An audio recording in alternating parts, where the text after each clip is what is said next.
To say Korean pop culture is popular at the moment is an understatement. Pop culture in Korea is now a global phenomenon. The first and obvious one is K-pop. K-pop is now in its second wave, with bands such as BTS gathering over 100+ million views per video. Then you have esports. Now, I have to look into where esports actually originated from, but it's safe to say that the Koreans absolutely dominate the esports scene. And this is due to their culture of nurturing esports stars. There have been esports clubs and cafes, and just the general popularity of these esports games among Korean youth. And then there's the breakdancing scene, where many Korean breakdancers and breakdancing groups have been dominating the breakdancing scene in multiple international competitions. And from all of these things, millionaires are born, new careers are formed, and new avenues of entertainment are created for fans.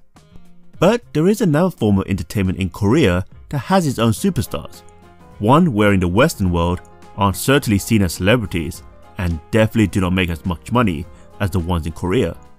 And that form of entertainment is teaching. Yep, teaching. Like literally math teachers, science teachers, history teachers, English teachers, especially the English teachers. Some of the best teachers in Korea are superstars in their culture and have an adoring array of fans. But how did this all happen? How are teachers millionaires? And how do they get so many views online and have big companies fighting for their attention and sponsorship? Well, for this video, we're going to be looking at the Korean attitude towards education and how this props up Korean teachers to become celebrity millionaires.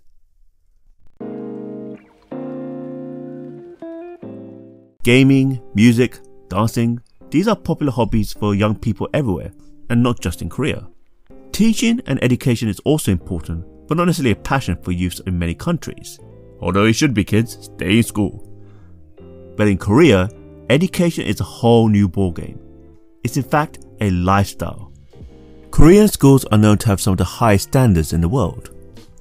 According to the Organization of Economic Cooperation and Development, sorry, some boring stats here, but stats are always good, 70% of the 24 to 35 age group in Korea have completed some form of tertiary education. And Korea is considered as one of the most educated countries in the world. So with this education-focused society, schools, as in regular daytime schools that everyone usually attends in every country, are not enough for Korean children. After school, there are libraries that are packed to the point where you have to wait in line to get inside. And then there are Hagwons. Hagwons are a private after-school institution where students get extra help for their subjects. In fact, 35% of 2-year-olds, that's right, 2-year-olds who are still in their diapers, and 80% of 5-year-olds who are just finishing their diapers, and 95% of middle schoolers all attend Hagwons.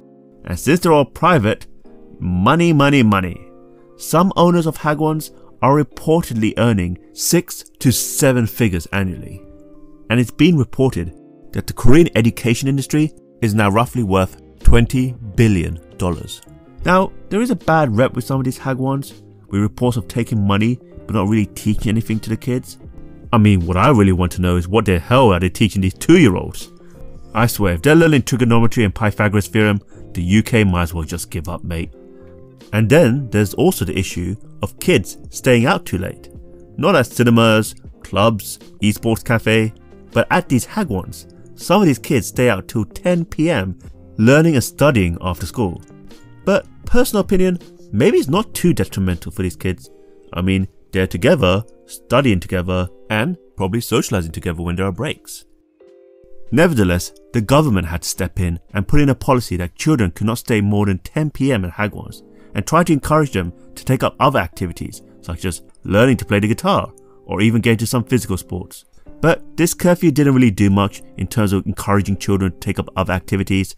They still went to Hagwons and left at 10 PM, with the prices still staying the same, and still making these Hagwon owners filthy rich. I also kind of really wanted to know, do the 2-year-olds and 5-year-olds also stay at these Hagwons till 10 PM? I couldn't find any information on that, so if anyone knows anything about that, let us know in the comments below. It isn't just physical schools and Hagwons that are banking on the Korean education-focused society. There are many Korean teachers that have harnessed the power of the internet to reach out to a wider audience and roll in the multi-millions. Online teaching is now a massive industry in the professional sense. Any teacher can teach anyone at any time these days, with multiple services online to facilitate that. And even in regular schools, from what we have seen in the latest lockdowns across countries all over the world. Korean teachers took this to another level. Today, many Korean teachers are mega celebrities due to their online presence. They are as popular as social media influencers, and the best ones attract millions in terms of followers and audience. One example is Cha Kil-young. Cha is a super celebrity in Korea, and no, he isn't a K-pop star, he's a maths teacher. His online Hagwon on 7edu gains hundreds of thousands of views on his videos on how to prepare for college or university exams. Students pay roughly $39 for his 20-hour course, and it's easy to see why and why he's so popular. There are hundreds, if not thousands, of math teachers online in Korea. But Cha goes the extra mile. He becomes more than a teacher.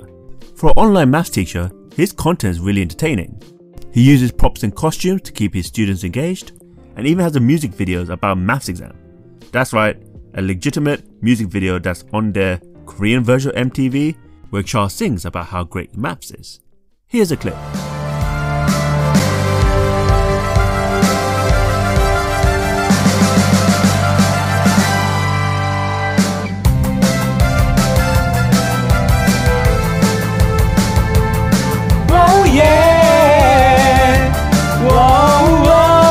Whoa, okay, enough of that. I'll link the whole video in the description below. I refuse to play the whole video and get copyright claim for this video. I mean, it's kind of awkward, but hey, if the Korean kids love it, go off, Cha. Go off and live off your K-pop dreams, as well as being Korea's #1 maths teacher. But all joking aside, these zany ways of making content is what makes him so memorable, keeping his students engaged and enjoying his course and learning about maths. And when Cha doesn't teach, he does endorsement with brands or television ads. Again, like a K-pop star. And when he doesn't do those brand deals, he goes out to test centers on SAT days to cheer on the students taking their test to get into university or college. Good guy, Cha.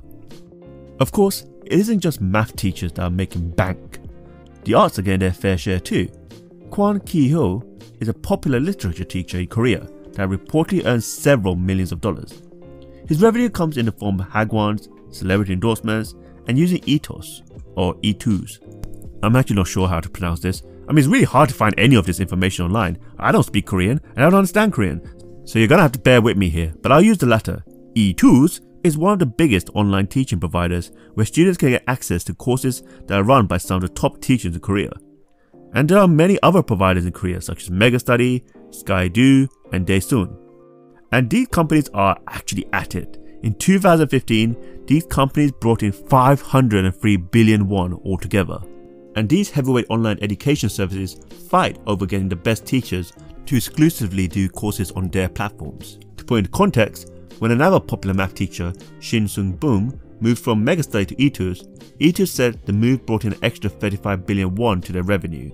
And this didn't sit well with Megastudy, who tried to block the move with an injunction which aimed to stop Shin from posting videos, but that never really succeeded. This literally sounds like the Premier League transfer window in the UK, but more vicious. But why wouldn't they be? These platforms are competing for the attention of students to use their services for learning. And given the expectation on these students to get the best grade, they know the students and their parents will pay the damage, as we say here, for getting access to the best lectures. So the students follow the lecturers rather than the platform, thus creating this competition between platforms to get the best teachers, which gives the teachers multiple platforms to find a home for the lectures and gain revenue, and also allow the students a wider range of resources for the ever important entrance exams. Yes, these entrance exams, which regretfully segues into the final part of this essay, that I wish to bring attention to Korea's education society. Something that I came across whilst researching for this video.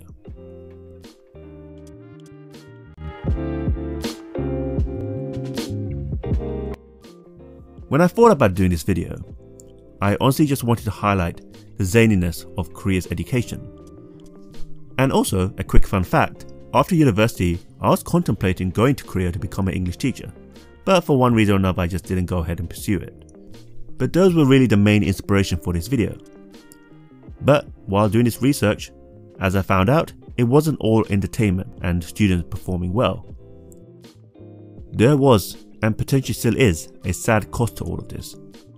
As I started analysing the articles, I went deeper into the sad part about Korea's outlook on education, particularly the mental health of these students. Now, I'm not a mental health expert, nor am I Korean or lives in Korea, so I am truly looking at this through a British Asian eyes. This is just something I came across and can only give the context to the point of the information given to me. The mental health of these Korean students have come under the spotlight, as you can see from this article in only April 2020. Now that condition, which I cannot say because YouTube may shadow ban this video, is the #1 killer for South Korean teens. The article goes on to say that South Koreans aged between 13 and 24 were most worried about their future jobs, followed by their academic performance. There have been findings that elementary students have been committing this condition due to educational stress. The race to be the best educationally, to get into the best university, and in turn get the best job possible, takes a toll. Even if you do get good grades, it's sometimes not enough, or doesn't meet parents' expectation. Chad Ebestouani, a US licensed psychologist who formerly worked at a Seoul Counseling Center, a counseling service in the Gangnam district, highlighted that the fear of being different could be a breeding ground for insecurity and mental health issues in Korea, and seeking help isn't really common in Korea. In this article, it states that Koreans in general never really admit to being depressed or get help for their mental health. Ebestouani mentioned how he recalls having a patient in therapy whose parents forced him to quit after finding out he was receiving the treatment. Should they seek any sort of help, it would be for physical symptoms such as fatigue and headaches, things that are common with depression and stress. And Korea has one of the lowest usage of antidepressants in the world. The Korean government have been aware of this and tried to tackle the issue. The former education minister Lee Joo-ho has said that all this late night study could lead to problems in enhancing their other skills like character, creativity and critical thinking in Korean students. He was critical of Hagwons, saying that they're all about rote learning and memorization. And he said that all the problems stem from the college admissions procedures, which have been slow in looking beyond test scores to other criteria such as extracurricular activities and personal essays, as is mostly common in Western countries. But funding to tackle mental health in general hasn't been great. The Ministry of Gender and Family created the National Youth Healing Center, a program that has little to offer other than counseling programs for students. In 2016, it was reported that only $7 million was spent on mental health, and 64% of that money went to hospitals and other mental institutions. Contrast that with Japan, which has a similar problem but has been spending $130 million a year for suicide prevention and raising awareness. There's a lot to be uncovered here that I don't think I can do true justice unless I go deep into the topic. But I would say, when looking at these Korean online teachers, especially those such as Cha Kil-young, while they can't change Koreans' attitude to education, they can make a change of how they receive it. Cha has said on his teaching methods, "I try to entertain them and keep them from nodding off by wearing these wigs. Students really enjoy it and don't fall asleep. There are so many kids being left behind in Asia, you know. The goal of our company is to use the strength of online education, keep the costs down, and provide kids with good quality online content."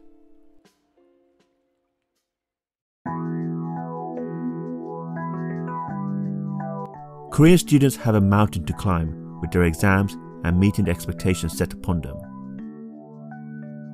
Whether purposeful or not, these celebrity teachers bring a bit of light and enjoyment to studying.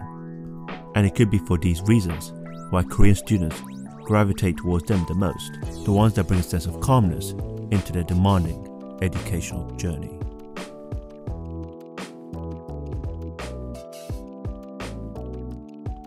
Thank you guys so much for watching our video.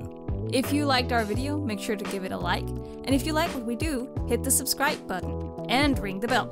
See you guys in the next one. Bye!